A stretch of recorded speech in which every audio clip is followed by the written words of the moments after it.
Hey guys, how's it going? And welcome back. We have the Police Security 280 Lumen 5 Mode Elite. Now, you will still find this on my channel from 2017. However, we never really got a chance to lumen test it because, yeah, I kind of wasn't into that sort of thing back then.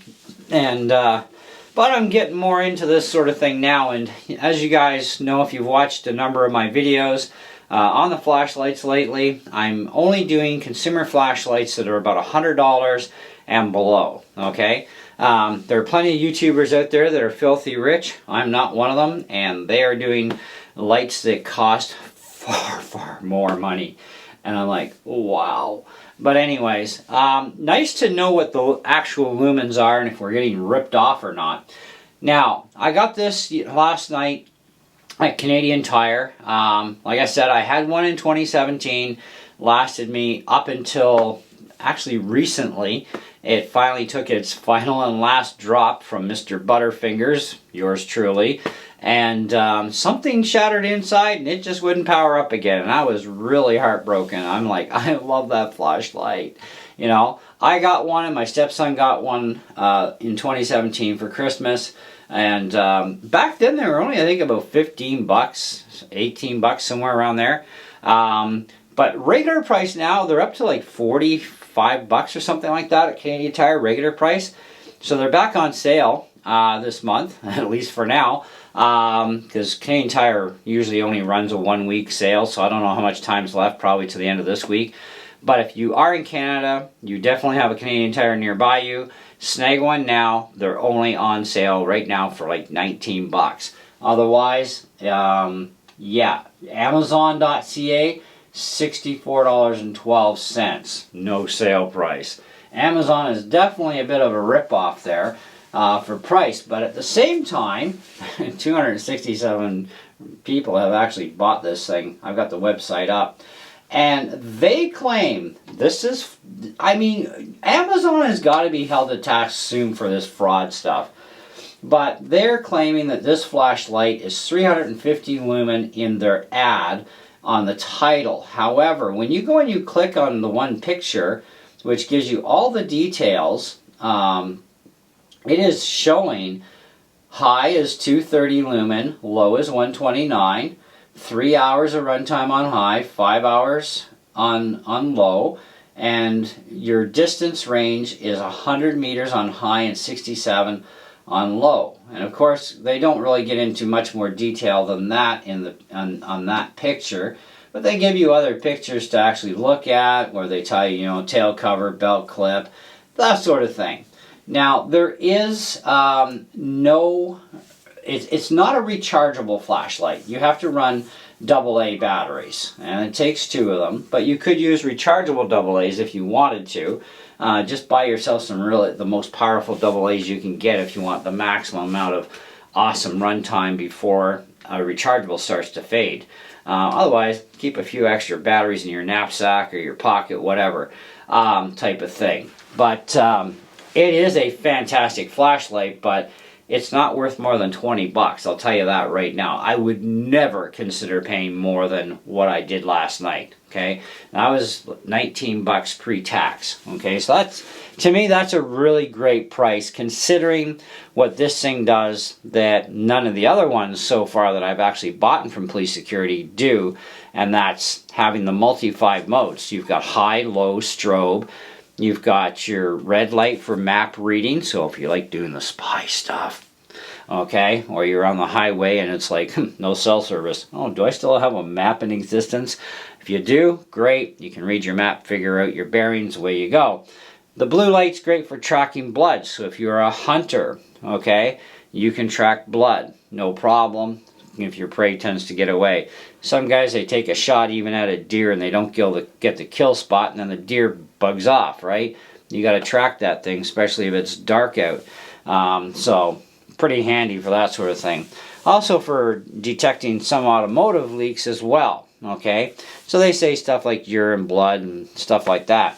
But anyways, let's take it out of the package. I've had it out, obviously. I just wanted it in there for presentation part too. Here we go.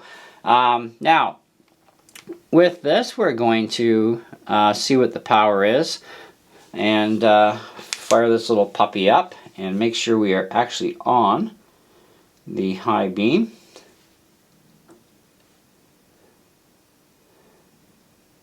So we're looking at I'm gonna call that about 300 lumen. So that's pretty good. It's rated at 280, so it's a little over. Low beam.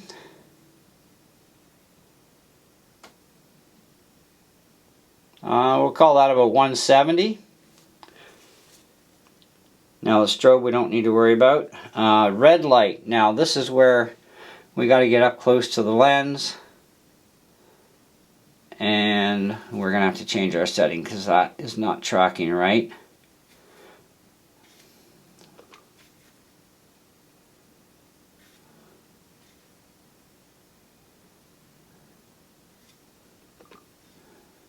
It's tricky with different lights. You have to change things here. So we're looking at about 120 on the red. And on our blue, the blue one, we're going to have to go backwards to the different setting. It's kind of strange how these things kind of work with the sensor and the different light colors. So 250-ish. Now they do say 395. I guess I don't know. NM nanometer is what I would take NM as. They say 395. If we can cover the sensor just right. Yeah, so that's about 340-ish. So not bad. Does pretty decently. Alright, so now as far as the rest of this goes, I would love to do a night thing for you, but the way our moon is coming out at night right now, it's causing like not pitch darkness enough. It's got too much light hitting the snow from the sky, and so it's not always pitch dark this time of year. It's kind of weird, but you know, that's the way the things cycle around the planet, I guess.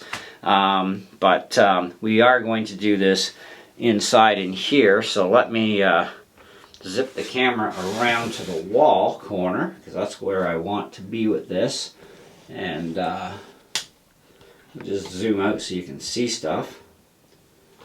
So we'll be about there, and where did my remote go for my main lights? There it is. And we'll blank out my computer screen. There we go. Now, ceiling test first. Lights up pretty good.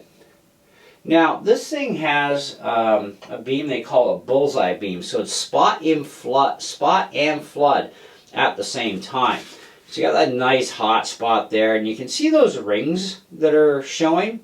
That actually travels from the closest point all the way down, and it's kind of really neat the way it lights things up as it trails down in distance. Now they claim 100 meters, which is 300 feet, or give or take anyways. And so I'm going to say that 300 meters it probably does do, but you're not going to see any real detail at 300 meters. Okay, so, but in the foot category, okay, because I think in feet, you know, more so than meters. Yeah, I'm kind of like half Americanized with my numbers and half Canadianized, and I'm a Canadian. But I work better in feet. So where I was standing last night when I tested the light out before our almighty moon screwed things up for me, I was probably about 240 feet roughly, okay, from where I was standing up closer up my driveway. So I'm up further away than I normally would be when I shoot videos for these lights. And I'm not doing a video for the light, not just because of the moon, but even without the moon interfering, you know, the telephone pole that we usually go after, the two of them, neither one of those are going to show up on camera. So it's kind of like, well, they're way too far away, so it's kind of pointless But going from that range that I just mentioned would be to the end of my driveway and across the other side of the tree line, you have no problem at that range seeing a lot of detail and even right to the trees. You may not make out perfect detail the difference between a wolf and a dog very easily, unless it's kind of like a lab or something. But you could definitely tell, okay, well, that's definitely a bear, that's a deer, that's a moose. You're going to see some detail. Your best detail is probably about within the first 80 feet is going to be your most crispest detail, because it's going to be your brightest footage in front of you, okay?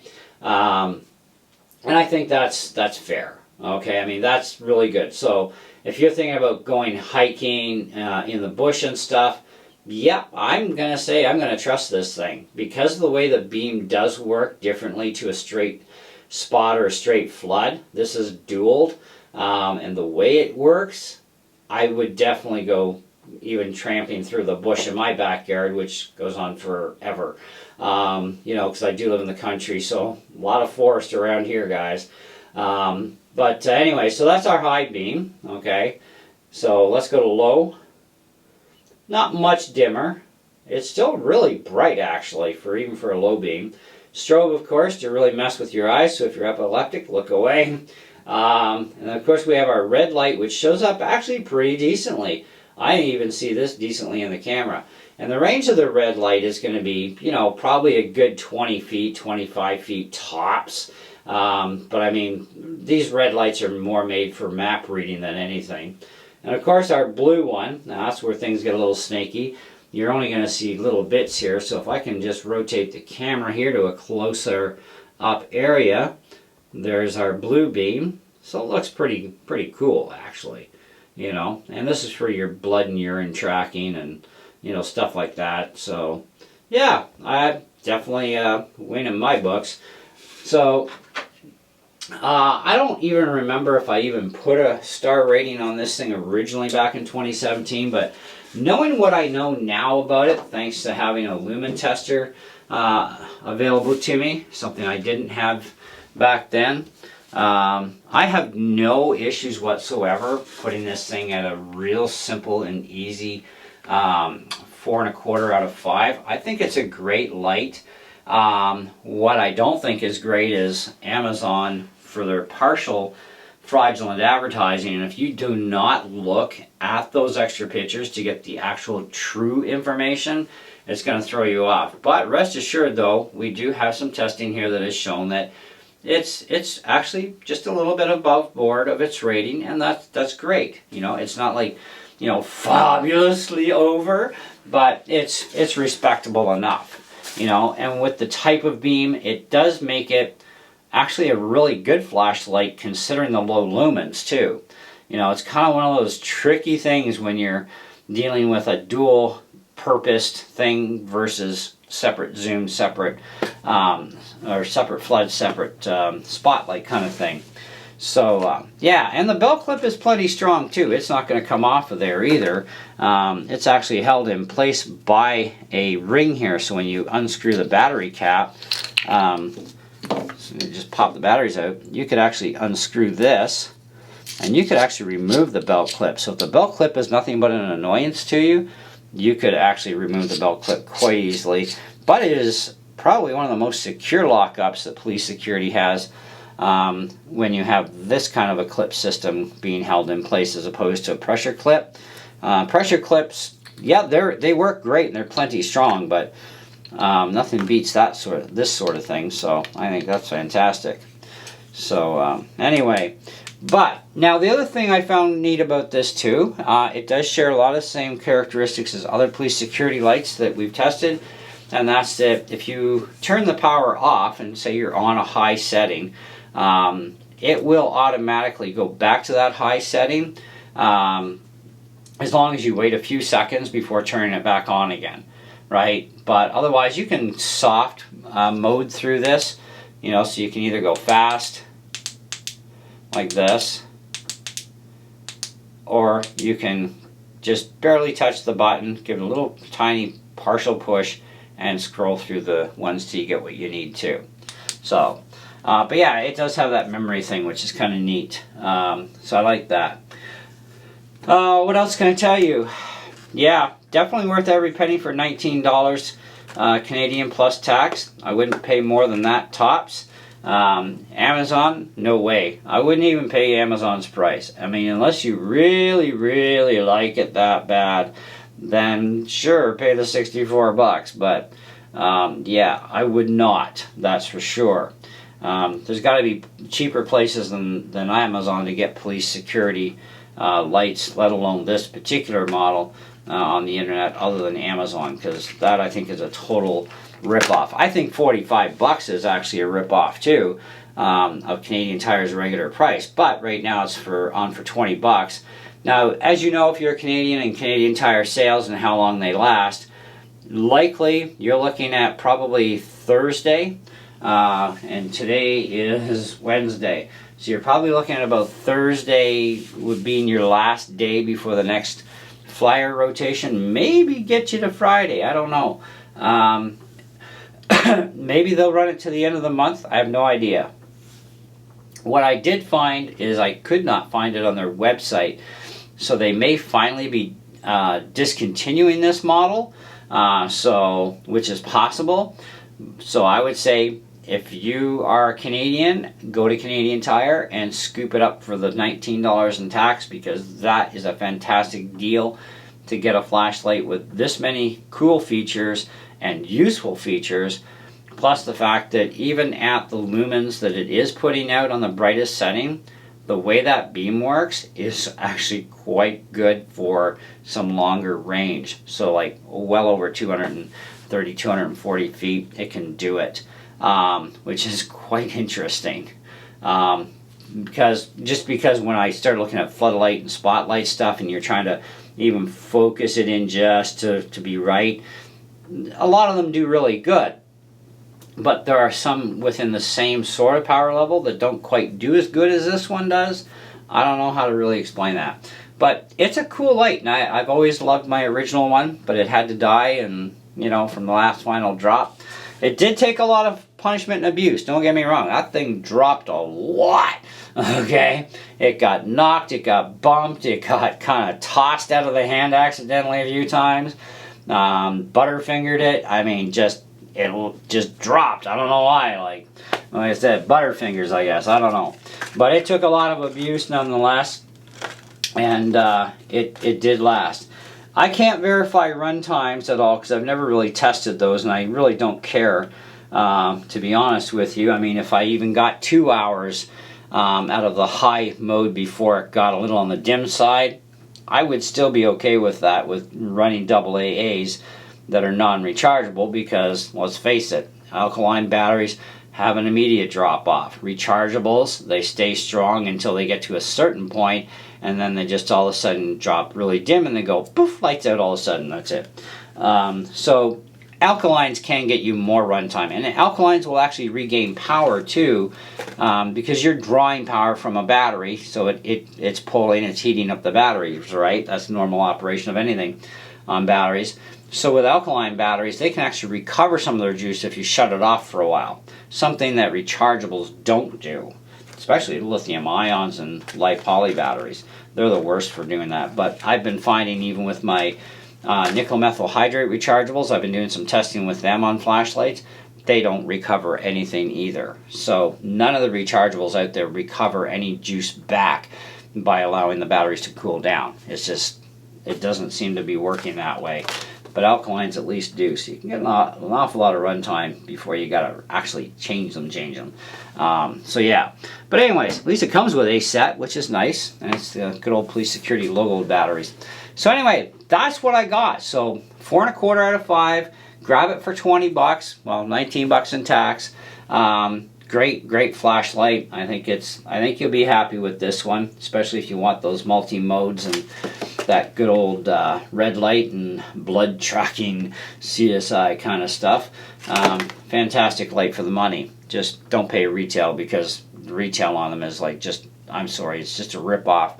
You can definitely get some really nice flashlights, maybe without the features, but for far less. But this one still does amazingly well, even for what it is. So anyway, there you go. That's all. Thanks for watching. Comments below. Catch you on the next one.